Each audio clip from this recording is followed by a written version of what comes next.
Dans cette capsule de mécanique, nous allons aborder le sujet de la chute libre. D'abord, qu'est-ce qu'une chute libre verticale ? Pour la définir, on dira qu'un système est en chute libre lorsqu'il n'est soumis qu'à son poids.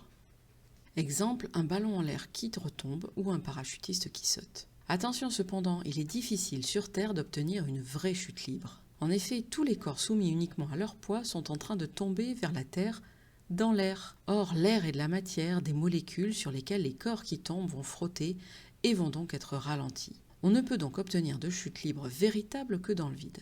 Cependant, il peut être possible de considérer qu'un système est en chute libre dans un référentiel terrestre, à condition que les actions de l'air soient très faibles et négligeables par rapport au poids de l'objet.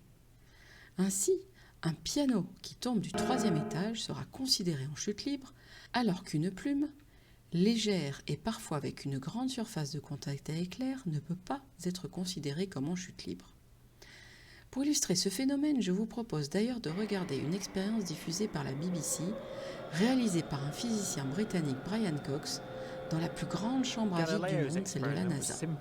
Elle consiste à comparer la chute d'une boule de bowling et d'une plume dans l'air et dans le vide. Les résultats sont sans appel.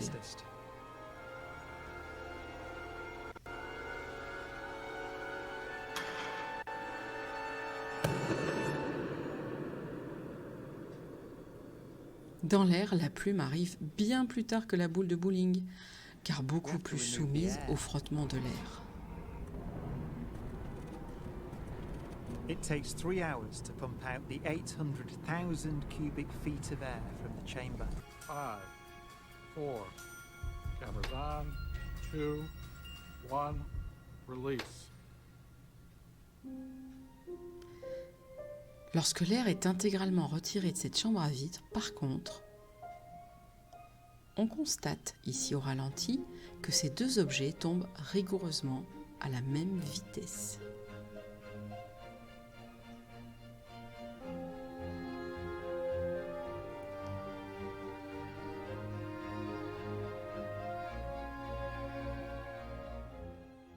Et finissent par toucher le sol au même moment.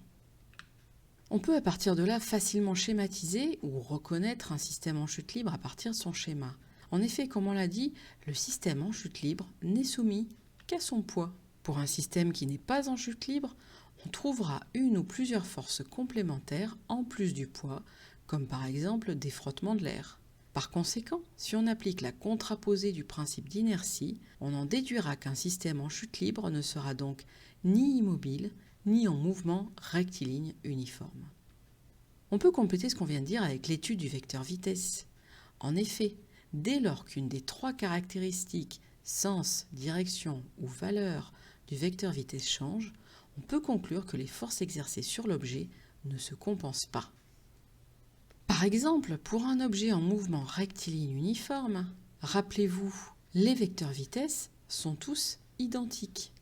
Et puisque le mouvement est rectiligne uniforme, je peux conclure d'après la contraposée du principe d'inertie que les forces se compensent. Au contraire, lors d'un mouvement circulaire uniforme, les vecteurs vitesse ont tous la même norme, c'est-à-dire la même longueur, mais leur sens et direction varient à chaque instant. Le mouvement étant circulaire, je peux conclure que les forces qui s'appliquent au système ne se compensent pas. Toujours d'après la contraposée du principe d'inertie. Comment vérifier s'il y a une variation dans le vecteur vitesse ou non ?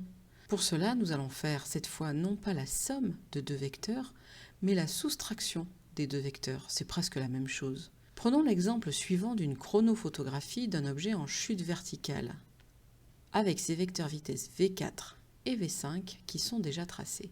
Nous allons réaliser la soustraction vectorielle V5 moins V4. Pour cela, on redessine V5. Ensuite, on redessine V4 et on le fait partir du même point que V5, contrairement à ce que l'on a fait pour la somme des vecteurs. Enfin, pour trouver le résultat de la soustraction, on trace le vecteur qui part de l'extrémité de V4 et qui va jusqu'à l'extrémité de V5. Ici, on conclut qu'il existe une variation du vecteur vitesse, car V5 moins V4 n'est pas un vecteur nul. Cela signifie que le vecteur vitesse varie au cours du temps, il n'est pas constant. En conclusion, on retiendra que le vecteur vitesse v d'un système en chute libre verticale varie entre deux instants voisins, comme l'illustre cette figure, où vous voyez les vecteurs devenir de plus en plus grands au fur et à mesure que le système prend de la vitesse. Le mouvement d'un système en chute libre n'est donc pas uniforme.